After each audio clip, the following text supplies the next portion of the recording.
When I discovered my parents left everything to my brother, I cut off financial help. A month later, Mom texted me, "Mortgage is due. No greetings, no apology." My reply shook them. My name is Jake, and if I had any doubts about where I stood in my family, they were erased the day I found out about the will. It wasn't even some dramatic sit-down moment where my parents dropped the news themselves. No, I found out entirely by accident, by sheer dumb luck. It happened a few months ago when I was at their house, the same house I had been helping them pay for over the past 5 years. The mortgage, the occasional grocery runs, even fixing up things around the place. I was the one keeping it all together. Meanwhile, my brother Eric did absolutely nothing. When I say nothing, I mean nothing. No job, no responsibilities, just lounging around, waiting for life to hand him everything on a silver platter, which apparently my parents were all too happy to provide. That day, I was helping my dad with some paperwork because, as usual, neither of them could be bothered to figure out how to do things themselves. He had asked me to scan some documents for him, a bunch of legal and financial stuff, and I didn't think twice about it until I saw it. A folder labeled Estate Plan and Last Will and Testament sitting right there in the stack. Now, I don't normally snoop, but curiosity got the best of me. After all, I had been the one making sure they kept a roof over their heads. It wasn't exactly out of line to wonder how things were set up for the future. So I opened it, and that's when I saw the words that made my stomach drop. Everything, and I mean everything, was going to Eric. The house, their savings, their assets. Not a single mention of me, except for some generic lines about loving both of their sons equally. Yeah, sure, equally. That's why they made sure their golden child would inherit everything, while the son actually keeping them afloat didn't even get a footnote. I felt like a fool. Here I was, bending over backward for them, making sure their bills got paid on time, making sure they never had to worry about food, while they sat back and planned for a future where I got absolutely nothing. And Eric? He wasn't just lazy, he was entitled. He never lifted a finger to help them, never contributed a dime, but he had somehow convinced them that he deserved it all. Maybe because he was the younger son, maybe because they just always babied him, maybe because he knew exactly how to manipulate them. Whatever the reason, they had made their choice. I sat there, staring at the paper, my hands shaking from a mix of rage and betrayal. How long had they planned this? Had they always intended for me to just be their free financial safety net with nothing in return? Did they ever even appreciate what I did for them? I had no idea how long I had been sitting there, but eventually my dad noticed I wasn't scanning anything. "Hey, Jake, what's taking so long?" he asked, walking back into the room. I didn't even bother to hide the will. I held it up and looked him dead in the eye. "So, this is how it is," I said, my voice unnervingly calm. "Everything to Eric, after everything I've done for you." My dad's face went pale for a second, but then he sighed, like I was some little kid throwing a tantrum. "Jake, it's not what you think." "Really?" I snapped. "Because it looks pretty damn clear to me. I've been paying your mortgage, helping with groceries, fixing the house up while Eric does nothing, and you still decided he's the only one who matters?" Dad looked uncomfortable, but instead of actually explaining himself, he just muttered, "It's complicated." That was it. No apology, no attempt to justify it beyond those two useless words. Just a weak excuse and an expectant look, like he was waiting for me to drop it and go back to being their personal ATM. I should have walked out right then and there, but I wanted to hear it from both of them, so I called out for my mom. When she came in and saw the will in my hands, her reaction wasn't much better. She at least had the decency to look guilty, but the words that came out of her mouth made my blood boil. "Jake, honey, you don't need the inheritance," she said gently, like she was doing me a favor. "You have a good job, you're independent. Eric, well, he struggles. We just want to make sure he's taken care of." That was the moment something inside me snapped. They weren't even denying it. They knew exactly what they were doing, and in their minds it was completely justified. They had spent years enabling Eric's laziness, and now they were planning to reward it by handing him everything while I got tossed aside like an afterthought. I took a deep breath, clenched my jaw, and set the will down on the table. "Got it," I said, my voice eerily calm. "Glad to know where we stand." Then I turned and walked out of the house, ignoring their protests as I slammed the door behind me. They had made their decision. Now it was time for me to make mine. I didn't go back to their house after that. I didn't call. I didn't check in. For the first time in years, I let them handle their own damn problems. If they needed something fixed, they could figure it out. If they needed groceries, they could find their own way to the store. And most importantly, if that mortgage bill showed up, well, I wasn't the one paying it anymore. The silence lasted about 2 weeks. At first, I think they assumed I was just pouting and would come crawling back like always. Maybe they expected me to cool off and apologize for daring to question their decision.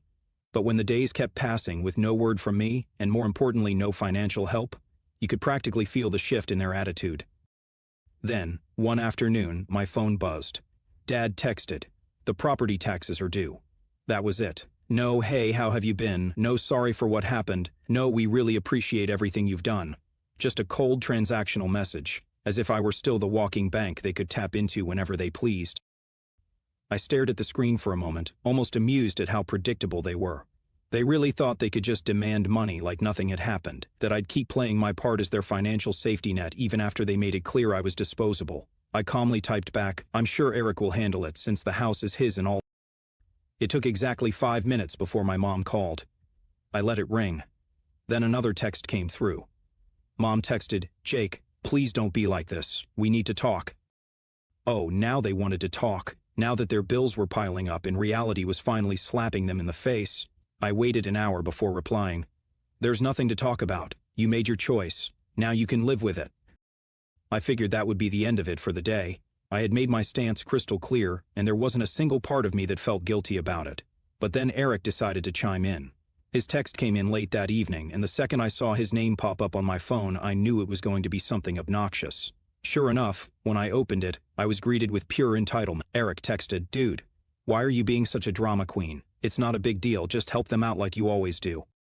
I nearly laughed. Not a big deal, he was really acting like I had no right to be mad about this. I typed back, "No, I think you've got it covered, since you're the favorite and all." Eric texted, "Oh my God, are you seriously mad about the will? Grow up, man, it's just money." Oh, now it was just money? Now that it was his to inherit, it suddenly didn't matter. That hypocrisy was astounding. I shot back, "Then you won't mind using some of that money to pay for the mortgage, right?" Silence. A few minutes later, my mom texted me again, this time going full guilt trip mode. Mom texted, "Jake, we're your parents. Family takes care of each other. We did so much for you growing up, and now you're just abandoning us." I had to take a deep breath to stop myself from throwing my phone across the room. Abandoning them? I had spent years making sure they never had to struggle, all while they coddled Eric and rewarded his laziness. And now that they finally had to deal with the consequences of their own decisions, I was the bad guy? I wasn't falling for it, not this time. I responded, "You made it clear I wasn't part of the family when you left me out of the will. Now Eric can take care of you." I could imagine my mom gasping dramatically at that. She always had a flair for acting like the victim, even when she was the one in the wrong. A few minutes later, my dad sent another text, and this one had me seething. Dad texted, "We're not asking for much, just enough to cover the mortgage for a few more months, until we figure things out. Don't be selfish." Selfish. The word made my blood boil. I had been bailing them out for years, sacrificing my own money, time, and energy to make their lives easier.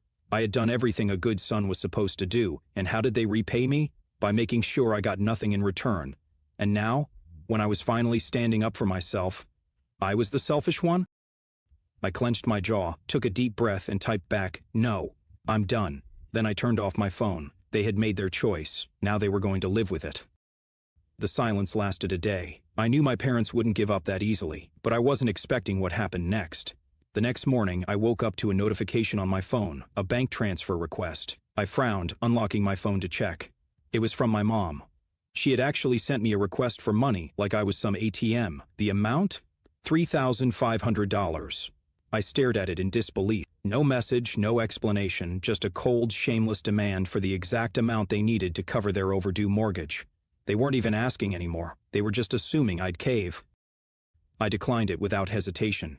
Not even 5 minutes later, my phone rang. It was Mom. I let it ring. Then came another text. Mom texted, "Jake, I know you saw the request. Why did you decline it?" I took my time before replying, because it's not my responsibility. Try Eric. Another call. Declined. Then another text. Mom texted, "We're going to lose the house if you don't help us." Oh, now it was an emergency? After all those years of treating me like a walking wallet, now they were finally facing the consequences. I typed back, "Maybe you should have thought about that before deciding I didn't matter." A few seconds later, Dad chimed in. Dad texted, "You really going to let your parents become homeless?" That one actually made me laugh out loud. The manipulation was so blatant it was almost funny. They weren't broke. They weren't about to be thrown on the streets. They just didn't want to dip into their own savings because they were so used to me covering everything. I ignored them for the rest of the day. That night, I got a text from Eric. Dude, just send them the money already. You're making this a bigger deal than it is. I clenched my jaw. This entitled little prick really thought he could lecture me. I typed back, you mean the same money you're inheriting? Why don't you send it? His response came fast. Eric texted, you know I don't have that kind of cash right now. Oh, so now it was about affordability? He was perfectly fine with me draining my accounts, but the second it was his turn, suddenly he had nothing to offer. I replied, guess you better figure it out then, bro. You're the one they chose. No response. I went to bed feeling oddly at peace, like I had finally broken free from years of manipulation, but the next day things escalated. I was at work when I got a call from my apartment's front desk. Hey, Jake, your parents are here. I nearly dropped my phone. What? She hesitated before adding, they're saying it's an emergency and that you won't answer their calls. Oh my God. They showed up at my apartment just because I stopped paying their bills. I took a deep breath, pinching the bridge of my nose. Please don't let them up. I'm not expecting them. There was an awkward pause. They're being kind of pushy. I clenched my jaw. I don't care, they can leave. I hung up and immediately got a text from Mom. We're downstairs. Open the door. No question, no explanation, just another demand. I didn't reply. Another text from Mom. Jake, we're not leaving until you talk to us. I exhaled sharply, standing up from my desk. They weren't going to back down. Fine. I was about to teach them a lesson they wouldn't forget. I grabbed my keys and stormed downstairs, my blood boiling. I wasn't scared, I was furious. The sheer audacity of these people to show up at my home uninvited, demanding money like I was their personal ATM. Not even a phone call first. Not even a half-hearted apology, just a full-on ambush. They really thought they could just corner me into submission like I was some naive kid. I yanked the door open, and there they were. Mom, Dad, and, of course, Eric, all standing in a tight little formation like they were about to stage a family intervention. Mom had her arms crossed, her classic disappointed mother look locked and loaded. Dad was standing stiff, hands in his pockets, his expression a mix of frustration and entitlement, like he couldn't believe I was actually making him do this in person. And Eric, the little leech, had the nerve to look bored, like this whole situation was just mildly inconvenient for him, like he wasn't the reason any of this was happening. The moment Mom saw me, she went full theatrics. Jake, finally, we need to talk. I leaned against the doorframe, arms crossed. No, you need to leave. She blinked, as if she physically couldn't comprehend what I just said. Excuse me? You heard me. My voice was calm, controlled but firm. You don't get to just show up at my apartment demanding money. That's insane. Dad let out a sharp scoff. Are you really going to let us lose the house over a petty grudge? I let out a cold laugh. Petty grudge? Oh, you mean the one where you decided I was good enough to pay your bills but not good enough to be in your will? That grudge? Mom gasped, clutching her chest like I had just slapped her. Jake, that's not fair. We only did what we thought was best for the family. I tilted my head. Best for the family? You mean best for Eric? Just say it. Silence. A long, heavy silence. Eric, who had been weirdly quiet up until now, finally spoke up. Look, man, I don't even want to be involved in this. I didn't ask for anything. I turned to him, finally letting loose. No. You just sit back and take everything that's handed to you. You're 28 years old, Eric. Get a damn job. His face turned red. Dude, what the hell? I took a step closer. You heard me. You want to inherit the house? Start acting like a homeowner. You want to be the golden child? Start paying their damn bills. I'm done being your personal bank. Eric looked away, suddenly very interested in the pavement. Mom took a deep breath, recalibrating her guilt trip. Jake, he's your brother. I nodded. Yep. And I've supported him longer than you ever have. Dad's face darkened. You're being selfish. I laughed, a real, genuine laugh. Oh, that's rich, coming from you, I gestured between them.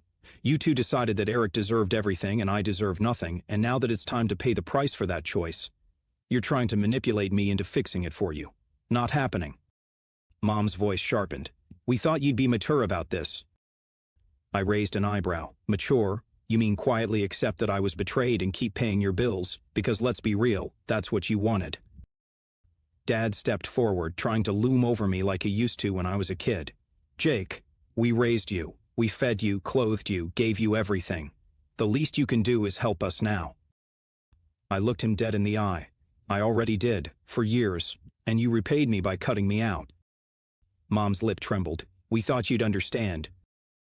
I exhaled, shaking my head. Oh, I understand perfectly. I understand that I was never family to you, just a paycheck. Silence again. A suffocating, undeniable silence. I turned to Eric, who was still pretending to be invisible. And you, what's your excuse? You had years to grow up, to get your life together, to contribute, but you didn't, because you knew they'd take care of you, and when they're gone, you just expected me to step in, huh? Eric finally snapped. What do you want me to say, man? I didn't ask for this. I nodded slowly. Right. You didn't ask, you just benefited. His mouth opened, then closed. Nothing. He had nothing. Mom tried one last guilt trip. Jake, we're family. Family takes care of each other. I stared at her for a long moment before answering. Exactly. So why didn't you take care of me? She froze. No words, no comeback, nothing. I let out a slow breath, feeling lighter than I had in years. We're done here. I turned and walked back inside, closing the door behind me. Before I even made it back to my couch, my phone buzzed. A new text from Dad. Wow, after everything we've done for you, you're really going to abandon us? I smirked, typing back, no, you abandoned me. I'm just finally accepting it. I hit send, then I blocked their numbers. But I had no idea that blocking them was only going to make things worse. It didn't take long for things to spiral out of control. Less than a day after I blocked them, I started seeing posts on Facebook. My parents had never been the most tech-savvy, but they sure knew how to air their grievances online, especially when they were feeling self-righteous. At first, I thought it was just my parents being dramatic. I mean, that was their go-to move, airing out family drama for everyone to see. But the longer I scrolled through their feeds, the more I realized this wasn't just about me not helping with bills anymore. The posts were disguised as family love, but they were thinly veiled shots at me. Mom had posted something about how she didn't raise her son to be so selfish, and how true family helps each other no matter what. A few of her friends commented along the lines of how I was a disappointment, and so out of touch with what really matters. Then Dad chimed in with his own post. So full family should never turn their back when you need them most. We gave everything to our children, and this is how we're repaid. My son, who should be helping us in our golden years, has chosen to abandon us. He tagged me, adding a passive-aggressive. But the real kicker came from Eric. I should have known he'd get in on the drama. He shared a post that was brimming with falsehoods. Some people think that family is just about money. They don't understand that family is about love and sacrifice. I'd do anything for my parents, but some people just don't get that. They're too wrapped up in themselves to realize that true love is about helping those who raised you. He even threw in a disguised jab at me. I wish some people could learn what it really means to be family. I love my parents, and I'm grateful for everything they've done. That was it. That was my breaking point. I sat there, staring at the screen in disbelief. How had it gotten to this point? They'd turned this entire situation around, made me the villain, the selfish son who wasn't willing to support his sacrificial parents. The son who didn't appreciate all the love they gave me over the years. How could they? I had always been the one who worked hard, the one who contributed, the one who never complained. I had to swallow the fact that somehow they had convinced themselves they were in the right, and now they were telling everyone that I was the problem. I didn't want to react immediately. I took a step back, collected my thoughts, and waited for a few hours. I wanted to make sure I didn't just rush into something out of anger. But the more I thought about it, the more I realized that I couldn't let them get away with this. If they were going to drag my name through the mud, I was going to set the record straight. So I pulled out my phone and started typing. I opened my own Facebook account, the one I kept for close friends and real family, and I posted a lengthy update. I wasn't interested in playing their game.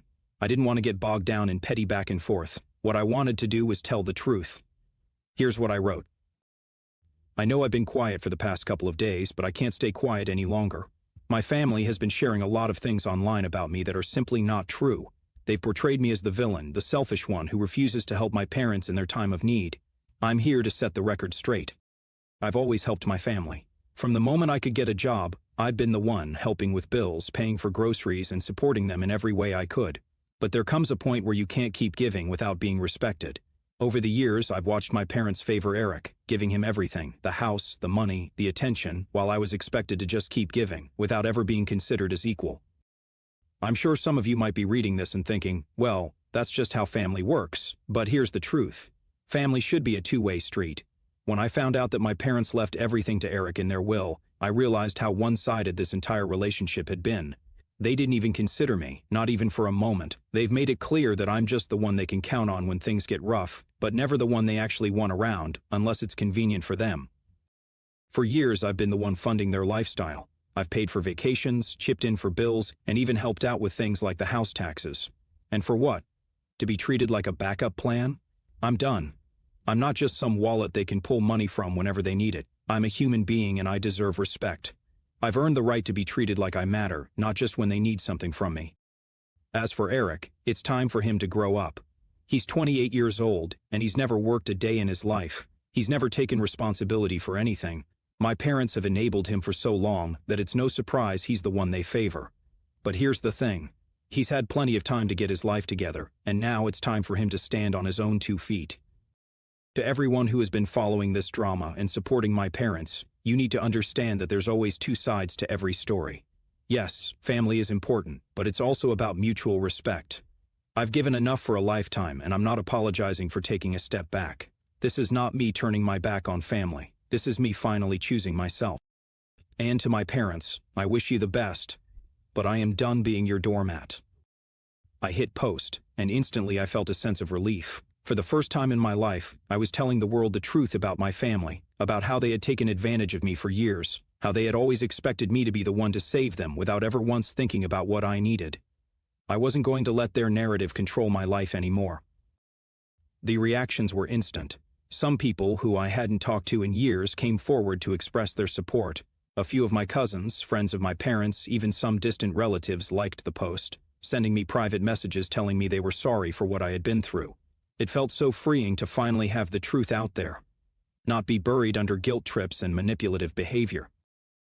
But then came the backlash. My parents and Eric went ballistic. Eric messaged me, "You're a traitor. You really have to air all our business out like this? You have no respect for family." Dad called me, practically yelling into the phone, "You've ruined everything, Jake. You'll regret this. You'll regret cutting us off. You'll regret turning your back on your own family." But I didn't regret it, not for a second. I blocked them all. I was done, and for the first time in my life I was free from the toxic grip they had on me for so long. As the days passed, I could feel the weight lifting off my shoulders. I was done with being treated as less than. I was done with being the one who was always expected to fix everyone else's problems. And now, I finally had the freedom to live my own life on my terms.